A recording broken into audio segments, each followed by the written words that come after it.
Hello everyone, I have come back on YouTube after a long time.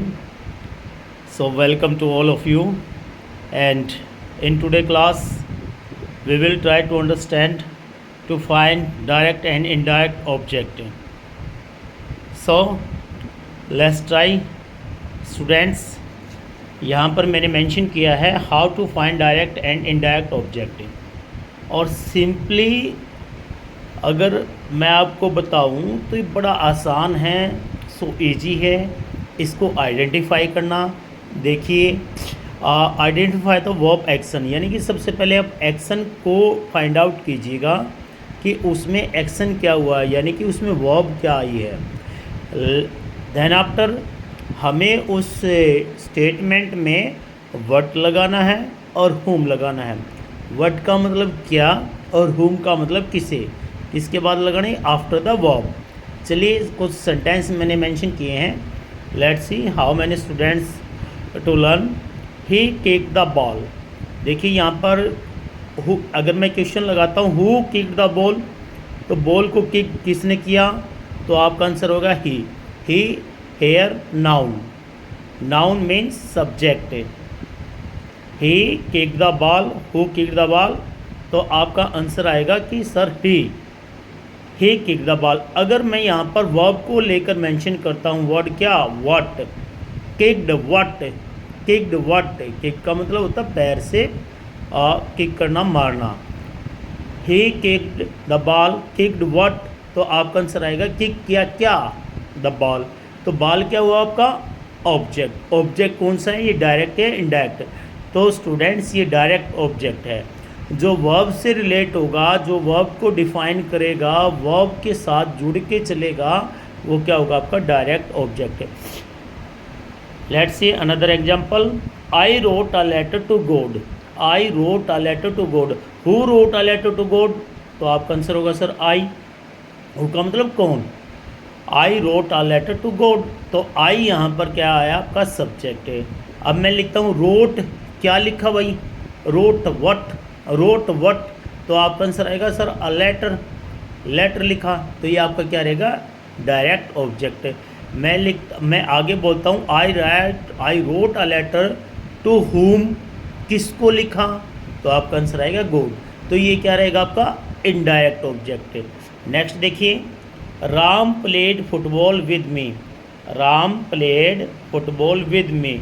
मैं पूछता हूँ who played football with me, तो तुम कहोगे कि राम। सर राम क्या हुआ यहाँ पर, सब्जेक्ट हुआ। Ram played what, Ram played what, तो आपका आंसर आएगा सर फुटबॉल। तो फुटबॉल क्या हुआ, डायरेक्ट ऑब्जेक्ट हुआ।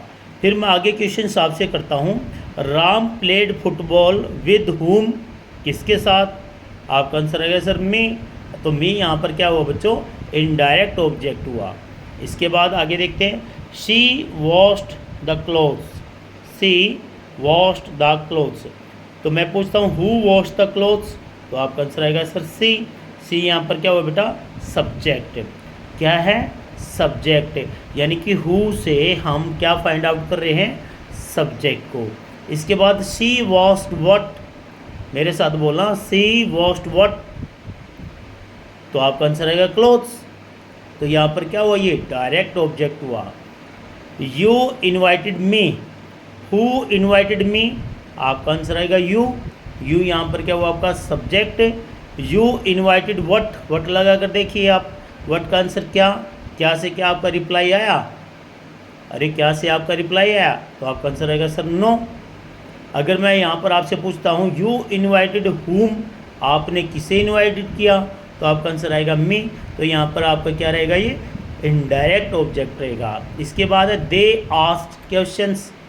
They asked question, who asked questions, आपका आंसर आया, आपका आंसर क्या है स्टूडेंट, दे। दे यहाँ पर क्या हुआ, सब्जेक्ट है। इसके बाद मैं पूछता हूँ दे आस्क्ड व्हाट, तो आपका आंसर आएगा क्वेश्चंस। अगर मैं पूछता हूँ दे आस्क्ड हुम, तो स्टूडेंट आपका हुम किसे, किसी से इसका आंसर नहीं बनता है। तो आई होप आपको ये बातें समझ में आई होंगी, और ये बातें बहुत सारे बच्चों को नहीं पता है। बहुत सारे बच्चों को नहीं पता है, क्योंकि बुक से जो मटेरियल है वो आपका टीचर्स क्या करते हैं, हम लोग क्या करते हैं, एज वेल एज ऐसे ही लिखवा दिया जाता है। लेकिन उसको अगर उसके बेसिक कॉन्सेप्ट को देखेंगे तो हमें इंग्लिश में ये समझ में आएगा।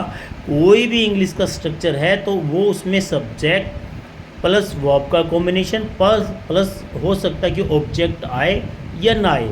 क्योंकि ऑब्जेक्ट आएगा तो हम बताएंगे कि वो ट्रांजिस्टिव या इंट्रांजिस्टिव वर्ब नहीं है, क्योंकि वर्ब का भी तो अपना ही फंक्शन होता है ना, कि ट्रांजिस्टिव है या इंट्रांजिस्टिव है। तो सबसे पहले आज की वीडियो में आपको क्या करना है, 5 सेंटेंस लिखने की सब्जेक्ट लिखना है। और सब्जेक्ट बच्चों कॉमनली है ना, आप 7 वर्ड्स का यूज करें। जैसे कि आई के लिए आप यूज करें मैं, ठीक है, आई के लिए यूज करेंगे मैं। मेरे साथ आप बोलते रहना, स्पीक विद मी। आई का यूज करेंगे सब्जेक्ट के लिए, तो क्या हो जाएगा इसका आंसर मैं।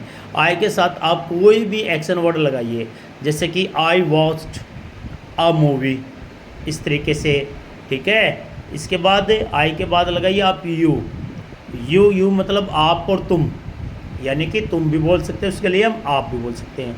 इसके बाद लगाइए वी का यूज होता है बच्चों हम के लिए, वी का यूज होता है हम के लिए। इसके बाद दे का यूज करिए, दे का यूज होता है वे, ठीक है, आई वी यू दे, ठीक है। इसके बाद आप लगाइए ही शी इट। अच्छा, इट को मैं डिफाइन करना चाहूँगा कि इट नॉन लिविंग बींग्स के साथ यूज होता है। इट मेल और फीमेल को छोड़कर, यानी कि एनिमल्स हुए, बर्ड्स हुए, वेजिटेबल्स हुए, फ्रूट्स हुए, इनके लिए इट का यूज किया जाता है। और इट का यूज वहाँ पर भी किया जाएगा जहाँ पर जेंडर डिफाइन नहीं हो। जेंडर डिफाइन का मतलब क्या होगा कि जहाँ पर हमें ये ना पता लगे कि ही और शी है। और बच्चों कहीं कहीं पर हम एनिमल्स के लिए या किसी बर्ड्स के लिए हम ही और शी का यूज करते हैं। वहाँ हम क्यों करते हैं, इसका एक रीज़न है। देखिए क्या है, अगर आपके घर में कोई भी, आपने किसी भी पेट को रखा है, कोई आपके घर में पालतू जानवर है, सपोज कीजिए आपने डॉगी रखा है, ठीक है। उस डॉगी का नाम आपने रख दिया, मान लो क्या कुछ भी नाम रख दिया, रॉकी रख दिया, ठीक है। आप रॉकी नाम रख दिया, ठीक है। जैसे आपने कहा कि I have a pet dog, मेरे पास एक पालतू कुत्ता है, ठीक है, उसका नाम बता रहे हो, या आप ऐसे बोल रहे हो माई डॉग्स नेम इज़ रॉकी। तो यहाँ पर हमने किसी भी एनिमल्स या किसी बर्ड्स को उसको नेम दिया है, तो उस केस में हम वहाँ पर ही और शी का यूज कर सकते हैं।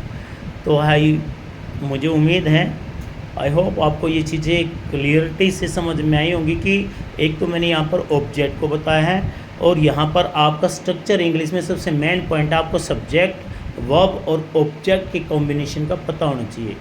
अगर वीडियो स्टूडेंट यूज़फुल लगी है आपको, तो प्लीज़ शेयर कीजिए, कि डेली ना डेली आपको बहुत सारे ऐसी चीज़ें मैं आपको बताने वाला हूँ जो आपको स्कूल्स में नहीं पता लगती है। बताते तो हैं, इज टोल्ड यू, बताते तो हम, बट रीज़न क्या रहता है कि सिलेबस को खींचने का चक्कर लगा रहता है। तो यहाँ पर आप बहुत बेहतरीन तरीके से सीख पाओगे। ऐसे क्वेश्चन प्रोवाइड किए जाएंगे आप लोगों को जो बहुत बेनिफिशियल रहेंगे इन फ्यूचर। सो चैनल को अगर आपने सब्सक्राइब नहीं किया तो प्लीज़ सब्सक्राइब करें, लाइक करें, शेयर करें। I need your help to grow my channel. Okay, thank you. जय हिंद, वंदे मातरम, भारत माता की जय।